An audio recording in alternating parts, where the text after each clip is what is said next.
बधाई हो भाई साहब।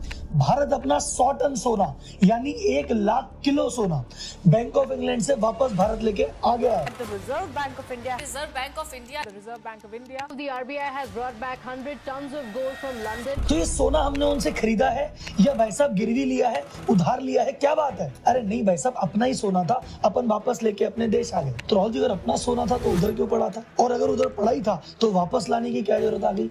ये अच्छी बात है कि बुरी बात है? खुल के समझाओ साहब। और ये भारत का जो सेंट्रल बैंक RBI है और ये बाकी दुनिया के बड़े बड़े सेंट्रल बैंक ये सोना खरीदते क्यों है? इनको सोने की क्या जरूरत? ये नोट छाप लेना सीधे। अभी हमारे पास कितना सोना है आप सोचिए। जब एक आम आदमी परेशान होता है और उसको अपना सोना गिरवी रखना पड़ता है, बेचना पड़ता है, कितना इमोशनल मोमेंट होता है वो। और ऐसे समय पे भारत में 1991 में देश की सरकार को सोना गिरवी रखना पड़ गया था। सोचो वो कैसा मोमेंट होगा, शर्म का और दुख का।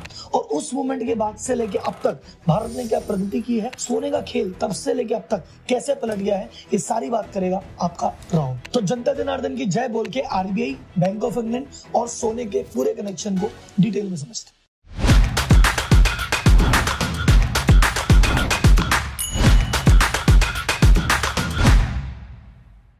तो सबसे पहले बात करते हैं उस इंसिडेंस की जो भारत के लिए एक तरह से शर्म का विषय था और दुख का विषय था। 91 का टाइम था, तब तक हमारी इकोनॉमी बंद थी। हम फॉरेन ब्रांड को अलाउ नहीं करते थे, फॉरेन इन्वेस्टमेंट को अलाउ नहीं करते थे और बहुत सारा लाइसेंस राज वाला समय था। इकोनॉमी की हालत हो गई थी बद से बदतर। एक समय ऐसा था कि हमारे पास एक्सपोर्ट ज्यादा नहीं था, इंपोर्ट बहुत ज्यादा था और इंपोर्ट करने के लिए हमारे पास फॉरेन करेंसी नहीं थी। मात्र 15 दिन के इंपोर्ट के पैसे हमारे पास बचे हुए थे। जो हालत हम बीच बीच में कहते हैं पाकिस्तान के पास इतने दिन का सामान बचा, उतने दिन का सामान बचा, 91 में वो हालत हमारी हो गई थी। फिर उस समय भारत की सरकार ने अपना 47 टन यानी 47,000 किलो सोना जितना भी उस समय मौजूद था उसका मेजर पोर्शन RBI ने, भारत सरकार ने इकट्ठा किया और बैंक ऑफ इंग्लैंड को गिरवी किया। तब जाके $405 मिलियन की फॉरेन करेंसी आई थी और हम इस बहुत बड़े संकट से बचे थे। अब ऐसा संकट दोबारा ना आए उसके लिए IMF के कहने पे हमने हमारी इकोनॉमी के दरवाजे खोले, फॉरेन ब्रांड को अलाउ किया, फॉरेन इन्वेस्टमेंट को अलाउ किया और धीरे धीरे लाइसेंस राज खत्म करके इकोनॉमी को खोला। और फिर इकोनॉमी बढ़ने से क्या फायदा हुआ वो आगे समझेंगे। आज भारत सरकार के पास, RBI के पास टोटल है 822 टन सोना यानी 8,22,000 किलो सोना। अब सबसे पहला सवाल, ये RBI जो भारत का सेंट्रल बैंक है ये सोना खरीदता ही क्यों है? इससे पहले हम ये देखें कि RBI सोना खरीदती क्यों है और ये विदेश में क्यों रखती है और वहां से वापस कैसे आया। ये तो सरकार की बात है। एक आपको पर्सनल व्यक्तिगत गोल्डन टिप देता हूं, भाई साहब अपना टैक्स टाइम से भरा करो, क्योंकि सरकार से दुश्मनी कभी नहीं लेनी चाहिए। क्योंकि सरकार वैसे तो सोती रहती है पर जिस दिन ये जागी और नोटिस भेजा, भाई साहब इनका टैक्स चुकाने के लिए अपने को अपना घर का सोना गिरवी रखना पड़ जाएगा। तो भैया अभी चल रहा है रिटर्न फाइलिंग का मौसम, तो अपनी रिटर्न टाइम से भरो और सही भरो। और समझ नहीं आ रहा कैसे भरे तो मैं आपको एक जबरदस्त प्लेटफॉर्म के बारे में बताता हूँ जो आपकी पूरी टैक्स फाइलिंग प्रोसेस को एकदम आसान बना देगा। प्लेटफॉर्म का नाम है क्लियर टैक्स। ये इंडिया का लीडिंग टैक्स फाइलिंग प्लेटफॉर्म है। 60 लाख से ज्यादा भारतीय इसके द्वारा अपनी रिटर्न भरते हैं। तो राहुल जी, इसमें अपनी रिटर्न कैसे फाइल हो सकती है, एक तो ये बताओ, और तरीका क्या है ये बताओ, और इतने सारे लोग क्यों फॉलो करते हैं? लोग इसलिए फॉलो करते हैं भैया बहुत आसान है। आप क्लियर टैक्स की वेबसाइट पे जाओ, अपना पैन नंबर डालो, फॉर्म 16 डालो। फॉर्म 16 क्या होता है? अरे सैलरी वालों का होता है, सैलरी वालों के लिए बता रहा हूँ। जैसे ही पैन नंबर डाला, फॉर्म 16 डाला, सारी डिटेल अपने आप प्री फिल हो जाएगी, बड़ी भराई आ जाएगी। HRA में HR की डिटेल आ जाएगी, ATC में कुछ लिया है तो वो आ जाएगा, LIC डालिए तो LIC आ जाएगी। तो जो फॉर्म 16 में ऑलरेडी फॉर्म में आ जाएगा। उसके अलावा भाई साहब ये इसमें स्मार्ट टैक्स सेवर फीचर और है जो आपको बता देगा अरे पिछली बार आपने LIC क्लेम की थी, अब की बार तो की नहीं, याद दिलाएगा भैया डाल दो। या आपको मान लो कोई आपका ATC का क्लेम ऐसा है जो नहीं ले पा रहे, सजेस्ट करेगा भैया अभी इतना चीज बाकी है, यहाँ इन्वेस्टमेंट कर दोगे तो थोड़ा टैक्स बच जाएगा, तो ये आपको गाइड भी कर देगा। अब इनकम टैक्स में आता है कि यार कौन सी रिटर्न भरनी है, ITR 1, 2, 3, 4, तो आपका कौन सा फॉर्म है ऑटो सेलेक्ट कर देगा। फिर आप बोलोगे यार ओल्ड रिजीम में जाऊंगे, न्यू रिजीम में, ये भी सजेस्ट कर देगा। फिर आप बोलोगे सर छोटा मोटा इन्वेस्टमेंट भी चलता है, तो अगर आप कहीं क्रिप्टो में इन्वेस्ट करते हैं, स्टॉक में इन्वेस्ट करते हैं, तो एक सिंपल क्लिक करके वो ब्रोकर से रिलेटेड जितना भी डेटा है वो सारा यहाँ ऑटो अपलोड हो जाएगा और आपका कैपिटल गेन टैक्स बन रहा है नहीं बन रहा वो सब यहाँ पे दिख जाएगा। 25 से ज्यादा स्टॉक ब्रोकर और 20 से ज्यादा क्रिप्टो ब्रोकर के साथ क्लियर टैक्स का ऑलरेडी टाइप है। रिटर्न फाइल करते टाइम कोई सवाल हो, इनका AI असिस्टेंट अवेलेबल है, और कोई दिक्कत हो 24/7 ये सपोर्ट देते हैं। फ्री नोटिस मैनेजमेंट सर्विस भी है जिसमें आगे जाके आपको कोई दिक्कत ही ना है। तो अब चलते हैं एकदम मेन टॉपिक पे। तो भाई साहब ना सिर्फ आरबीआई, चाहे चाइना का सेंट्रल बैंक हो, चाहे यूएस का सेंट्रल बैंक हो, या विश्व में किसी भी देश का सेंट्रल बैंक हो, ये सब सोना खरीदते ही हैं। क्यों खरीदते हैं साहब? ये इसलिए खरीदते हैं रिजर्व के लिए कि अगर देश में किसी भी तरह की इकोनॉमिक क्राइसिस आ जाए, मान लो आपके पास $10 बिलियन पड़े हैं, पर किस में पड़े? भारतीय रुपए में पड़े, और क्राइसिस आ गया और भारतीय रुपए की वैल्यू एकदम से गिर गई, तो क्या करोगे साहब उस पैसे का? या उसकी जो 10 बिलियन की वैल्यू अगर गिर के 5 बिलियन रह गई तो ऐसे केस में काम आता है सोना, क्योंकि सोने की वैल्यू कभी इतनी तेजी से नहीं गिरती, एक स्टेबिलिटी बनी रहती है।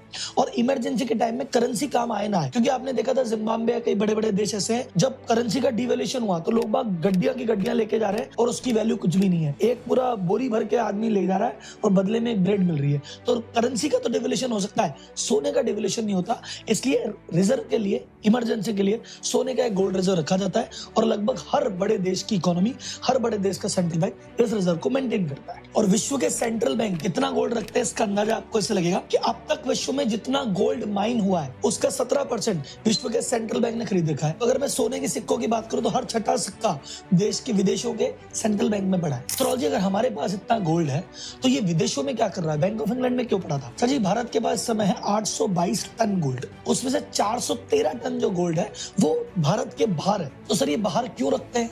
ये बाहर रखते हैं डाइवर्सिफिकेशन के लिए, कि सारा सोना एक ही जगह रखें, कल को कुछ इशू हो जाए तो। दूसरी बात, सोना ऐसी जगह रखा जाता है कि अगर कल को हमको सोने को बेच के कुछ पैसे उगाने की जरूरत पड़े, या सोने को गिरवी रख के पैसे उगाने की जरूरत पड़े, तो ऐसी जगह रखा जाता है जहां सोने की मंडी हो। तो बैंक ऑफ इंग्लैंड में हमारा सोना इसलिए पड़ा हुआ था कि कल को भारत सरकार को जरूरत है तो वहां से इंग्लैंड का, वहां पे सोने का बहुत बड़ा मार्केट है, तो चाहे तुरंत गिरवी रखा जा सकता है, तुरंत बेचा जा सकता है और पैसा इकट्ठा किया जा सकता है, लिक्विडिटी मेंटेन की जा सकती है। भारत का जो 413 टन गोल्ड है उसका मेजोरिटी हिस्सा लंदन में है, लेकिन इसके अलावा जो फेडरल रिजर्व है यूएस, न्यूयॉर्क, वहां पे भी हमारा कुछ सोना पड़ा है, और जो bank of international settlement Switzerland में है वहां भी हमारा थोड़ा सोना पड़ा है। तो 3 जगह पे हमारा सोना पड़ा हुआ है। तो राहुल जी, अगर वहां पड़ा हुआ है, डाइवर्सिफिकेशन के लिए चाहिए था तो वहीं रखते, वापस क्यों लाना पड़ा? पहली बात, भाई बाबूजी पैसे लगते हैं, फ्री में थोड़ी रख रहा है कोई तुम्हारा सोना। दूसरा, हमने सोना क्यों रख लगा कि कल को हमें इमरजेंसी पड़ी तो उस इमरजेंसी के लिए हम गोल्ड बेच के पैसा इकट्ठा कर लेंगे। अब आरबीआई कह रहा है हमारे पास फॉरेक्स रिजर्व के भंडार पड़े, 11 महीने के इंपोर्ट के पैसे हमारे पास पड़े, तो ऐसी कोई इमरजेंसी पड़ने वाली नहीं है, तो भैया दूसरी जगह रख के क्यों पैसे लगाने। तो 100 टन गोल्ड ये लेके आ गया भारत में, और समय के साथ साथ आगे और भी गोल्ड लाने की तैयारी चल रही है। कई बार ऐसा होता है कि भैया खुद का सामान खुद की जेब में सेफ रहता है, कल को दूसरे के पास रखे और कोई गड़बड़ हो जाए तो। रशिया ने अपने 300 बिलियन रखे थे वेस्ट मार्केट में कि भाई साहब चलो जरूरत पड़ेगी तो देख लेंगे। युद्ध छिड़ा, 300 बिलियन जब्त कर लिए, फ्रीज कर लिए।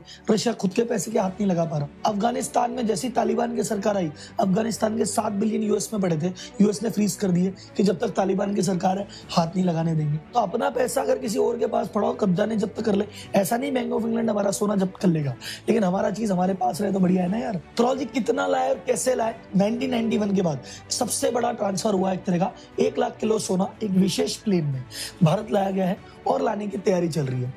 इसको क्योंकि गोल्ड इंपोर्ट करते हैं तो भाई साहब इंपोर्ट ड्यूटी लगती है, तो भारत सरकार को भी ड्यूटी पे करनी पड़ती, तो खुद से ड्यूटी लेके खुद को ही थोड़ी देते।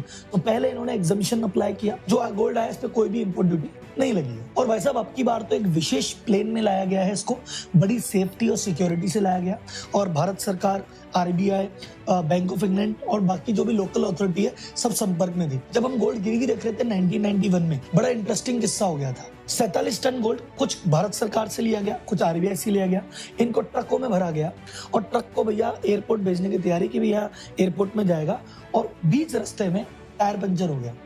47 टन गोल्ड, 47,000 किलो सोना बीच भारत की रोड पे खड़ा है, पूरी सिक्योरिटी निकली, पूरा उसको ट्रक वक को घेर लिया। आसपास वाले लोग देखे ऐसा क्या है, ट्रक में इसको घेर रखा है। पर उस समय भगवान की दया है, मोबाइल नहीं था, कैमरा नहीं था, फेसबुक नहीं था, ट्विटर नहीं था, नहीं तो बहुत बड़ी खबर बन जाती। अभी मेरे मन से नहीं कह रहा हूँ, ये वाईवी रेड्डी की एक बुक है, उस बुक में इन्होंने डिटेल में मेंशन किया है कि उस समय क्या हालत थी, और उस समय की हालत से कहाँ 47 टन हम गिरवी रखने से आज 822 टन के रिजर्व तक आ गए। तो ये भारत की इकोनॉमी, उसमें लगे हुए बिजनेसमैन, बड़े बिजनेसमैन, और मोस्ट प्रोबेबली जितने भी छोटे छोटे एमएसएमई हैं, इनका बहुत बड़ा योगदान है कि हम यहाँ से यहाँ तक पहुंचे। ये गोल्ड लाना एक तरह से भारत की जो अर्थव्यवस्था की मजबूती है उसको दिखाता है कि भारत के पास भैया गोल्ड रिजर्व है, और काफी अच्छा रिजर्व है, और उसको अब गिरवी रखने की जरूरत नहीं है, इसलिए वो अपने पास लाके उसको रख रहा है। तो ये अर्थव्यवस्था की मजबूती दिखाता है, और ये प्राउड मोमेंट दिखाता है कि हमारा एक वो वो दौर था जब देना पड़ा था, और एक वो दौर है जब भाई साहब हम दुनिया की बैंकों से लेके हमारी जगह इसको रख रहे हैं। तो भारत को गर्व महसूस कराने वाली, भारत का सम्मान बढ़ाने वाली जो भी कहानियां, जो भी स्टोरियां आपके सामने लाएंगे। बस चैनल को थोड़ा सा सब्सक्राइब करते रहना, वीडियो को लाइक करते रहना, ऐसे ही प्यार देते रहना, और कोई टॉपिक आपको लगे कि इस पे एक वीडियो बनाना चाहिए, मुझे कमेंट बॉक्स में जरूर बता देना। तो अगली वीडियो में फिर मिलेंगे, तब तक के लिए धन्यवाद, जय हिंद। तो भाई साहब अगर अभी तक रिटर्न नहीं भरी है तो भाग के जाओ क्लियर टैक्स पे और अपनी रिटर्न भर दो, और नीचे दिए गए जो लिंक है उस लिंक पे क्लिक करोगे ना, भाई का नाम लोगे, 10% एडिशनल डिस्काउंट में मिलेगा।